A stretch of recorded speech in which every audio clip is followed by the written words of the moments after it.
Nos últimos meses, o caso sobre a professora Érica, aqui de Guaratinguetá, tem repercutido. Nós temos visto muitas manifestações. Nós vamos conversar agora com as advogadas de defesa da professora Érica sobre o caso, Mariana e Marcelo Ortiz. Como que vocês avaliam essa repercussão total que esse processo teve? Bom dia. Bom dia, tudo bem? Obrigada por conversar com a gente. A gente não falou até agora, justamente porque esse não é nosso estilo, mas de fato, esse é um caso que ganhou um corpo muito grande, em especial nas últimas semanas. A gente tem uma cidade extremamente comovida com o caso.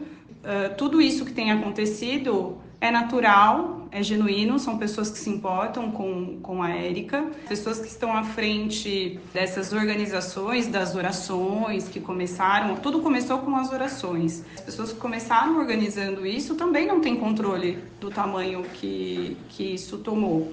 Enfim, a gente olha, claro, com bons olhos, porque é um caso muito grave. Então, quando a gente está falando de estupro de vulnerável, se você tem pessoas favoráveis a uma pessoa que está sendo acusada por isso, é porque essa pessoa tem seu valor. Então, se a gente vê toda essa repercussão, é porque a Érica vale a pena e as pessoas acreditam nela e acreditam na inocência dela. Mariana Ortiz também é parte do processo, advogado de defesa da professora Érica, sobre a questão da prisão. Por que essa prisão já logo de cara? A prisão preventiva é uma prisão que acontece, pode acontecer, tanto no curso da investigação quanto no curso da ação penal. Mas ela tem alguns requisitos. Via de regra, o que nós vemos na grande maioria dos casos são, e essa é uma das fundamentações no caso da Érica, quando a ordem pública está de alguma forma abalada, então a sociedade está movimentada, e quando a pessoa que está sendo investigada ou processada oferece algum risco para a sociedade. E isso também foi uma fundamentação da decisão judicial. A prisão da Érica, ela aconteceu já com o oferecimento da denúncia. Então, nós temos um inquérito que dura quase 2 meses e um oferecimento de denúncia com um pedido de prisão, e essa prisão é concedida. No caso, a decisão judicial em relação à Érica, ela foi fundamentada nesses dois requisitos, vamos dizer assim.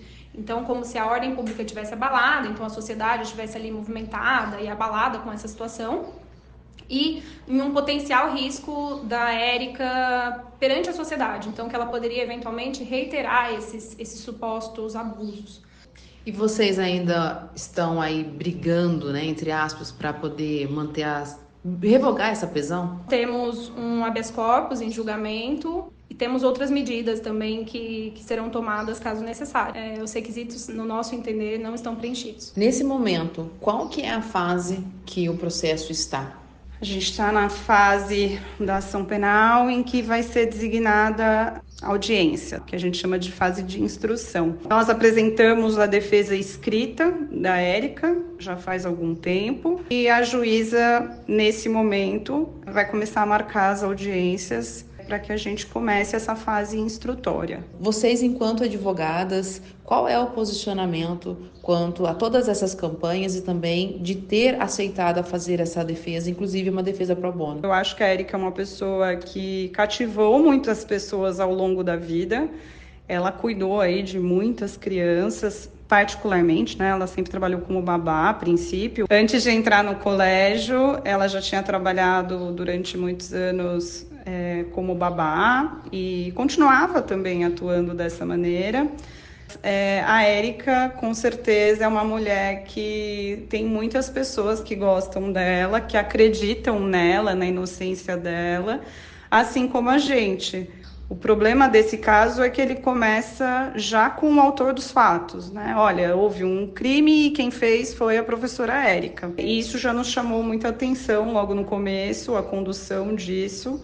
A gente nunca teve dúvidas da inocência dela. Esse processo, devido a muitas informações que foram saindo, né, que a gente ficou sabendo, uma delas é de que houve muitas trocas de promotores, trocas de juízes. Isso de fato aconteceu? Sim, aconteceu. É um processo bem atípico, na realidade. É muito raro disso acontecer, tá? assim, acontecerem tantas mudanças. De fato aconteceu e isso é muito raro. E ainda com relação à nota que o Ministério Público lançou no dia 24 de junho, sobre esse caso em si, diz que o processo vai se desenrolar de uma forma muito rápida. Vocês acreditam nisso? Esse é um processo com uma pessoa presa. Então, via de regra, ele tem que caminhar de uma maneira rápida por conta da prisão. Porque a prisão preventiva, em tese, ela é uma exceção, apesar da gente ver isso mais como regra no Brasil. Porque a prisão preventiva, a gente está prendendo a pessoa antes de julgá-la. Então, a pessoa está pagando antecipadamente por algo que depois pode se concluir como inexistente, por exemplo, ou como não sendo ela a autora dos fatos, né? A pessoa que praticou o crime. Então, ela vai ter ficado presa, a pessoa, né? Digo, e nesse caso a Érica, vai ficar presa sem ter uma sentença penal condenatória. E ela vai ter pagado antecipadamente por algo que ela não fez. Por isso, exceção. E por isso que o processo teria e tem que andar rápido. Nádia Rabelo para a Rádio e TV Metropolitana.